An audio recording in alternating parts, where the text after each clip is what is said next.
Bonjour et bienvenue sur ma chaîne. Je vous propose aujourd'hui de voir ensemble comment fonctionne le remapage temporel sur After Effects. Avec notre groupe de musique, on a tourné un clip ici dans ce studio et pendant l'installation, j'ai laissé une caméra tourner pendant l'installation du groupe. Lorsqu'on a fait le jour où on a fait le clip, et du coup j'ai trouvé que c'était intéressant, rigolo de faire une espèce de film accéléré de ce film comme une sorte de teaser si vous voulez, pour annoncer à ceux qui nous suivent qu'on va bientôt sortir un clip vidéo. Donc voilà, ça c'est le film en question que j'ai appelé Installation, que j'importe dans After Effects. J'ai créé une composition sur la base de ce film. Donc le film, bien sûr, l'installation elle a duré pas loin d'une heure, 50 minutes, 49 minutes exactement.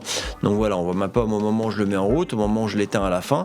Et puis entre les deux, on a toute l'installation qui se fait. Alors bon, il y avait déjà ce drap qui était posé, qu'on avait posé avec Pierre, qui est ici quelques jours auparavant. Et après, on a continué déjà, on a fini d'installer plus proprement le drap. Et puis on en a mis un deuxième sur l'autre face du studio là, que vous voyez pas ici. Enfin, si, vous voyez sur cette caméra là. Donc ça c'était noir. Et là c'était noir derrière aussi. Voilà, on a tout mis en noir. Et puis voilà, donc j'ai tourné ça, et l'idée c'est au lieu de faire ça non pas en 49 minutes parce que ça a strictement aucun intérêt, c'est de faire ça en une vingtaine de secondes, mettons. Alors comment on fait pour changer finalement la vitesse de lecture d'un calque, et notamment d'un calque vidéo? Et il y a plusieurs façons de le faire. La première c'est de bien évidemment sélectionner le calque en question, d'aller dans le calque, d'aller ici dans les options de temps et d'activer le remapage temporel, ou bien comme on voit écrit par le raccourci clavier Alt-Pomme-T pour activer le remapage temporel, ou alors moi j'aime bien, c'est simplement je fais un clic droit sur le calque en question, je vais dans temps, après c'est la même fenêtre, c'est le menu contextuel, c'est la même fenêtre qu'on obtenait par en haut, et là activer le remapage temporel. Alors qu'est-ce que va faire cette fonction là? C'est qu'une fois que j'ai l'activé, vous voyez que ça va transformer l'aspect visuel de mon calque. Il n'y a plus ces espèces de, si je fais un pomme Z, de petits coins noirs ici qui expriment, qui délimitent le début et la fin du calque, mais au contraire effectivement quand j'ai mis cette fameuse activation, il devient comme un calque insolide, un objet nul, quoi que ce soit.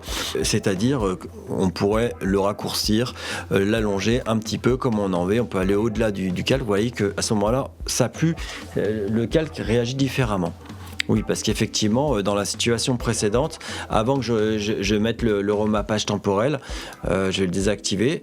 Voilà, je pouvais bien évidemment raccourcir mon calque, mais certainement pas le rallonger. Ok, je vais pas la faire plus longue, je pense que vous avez compris l'idée.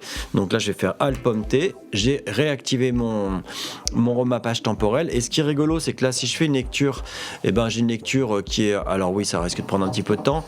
Je vais vous couper le son parce que voilà, il n'y a pas tellement d'intérêt. C'était un peu de temps après notre arrivée.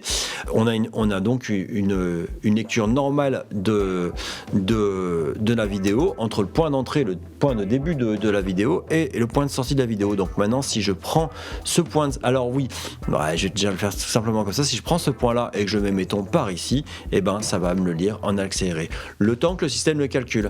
Et vous voyez que là, à ce moment-là, l'image est accélérée. Donc là, je suis passé de 49 minutes à 22 minutes, c'est à peu près, on va 2 fois plus vite. Donc je peux aller aussi comme ça, encore 4 fois plus vite, en faisant... Là voilà, il y a quand même un temps de calcul, c'est-à-dire que là j'ai appuyé sur 0 pour faire la prévisualisation, et ça demande un petit temps de calcul, parce que de fait, il faut que ça puisse compresser toutes ces images. Voilà ce que je voulais vous montrer par rapport au remapage temporel. Donc c'est très simple, on a vraiment une clé d'entrée, une clé de sortie, et on bouge l'une et l'autre. Peut-être ce que je pourrais rajouter quand même dans ces petites explications, ça pourrait être intéressant aussi, c'est que bien évidemment si je remets ça en place, je peux dire que la sortie je la mets bien à 49 minutes, mais je pourrais avoir à l'intérieur, je peux créer des nouvelles clés en simplement me mettant ici, je vais me retrouver exactement au bon endroit, et puis ici par exemple je vais créer une autre clé, et là je peux distordre, compresser, détendre, soit rallonger, soit compresser le temps en bougeant les clés, en jouant avec les clés de cette manière-là, pour aller par exemple là ici, bien évidemment je vais avoir une lecture entre ces deux points qui sera plus rapide si je fais une prévisualisation.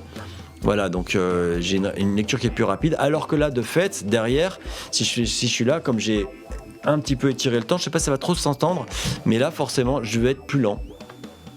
Alors c'est pas forcément visible parce que forcément je l'ai pas mis bien, je l'ai pas compressé énormément, mais là si vous voyez, là j'ai plus fortement compressé, donc là j'imagine qu'on va avoir des choses qui sont un peu plus lentes. Bon, on voit l'image du coup qui tremblote. Bon, en tout cas, voilà comment ça fonctionne. J'espère que ces petites explications sur ma page temporelle vous ont paru intéressantes et utiles. Et je vous souhaite, oui, effectivement, si ce contenu vous a intéressé, n'hésitez pas à mettre un pouce bleu pour que l'algorithme de YouTube note l'intérêt que vous portez à ces vidéos. Puis moi, je vous dis à très bientôt pour de prochaines vidéos. Merci, au revoir.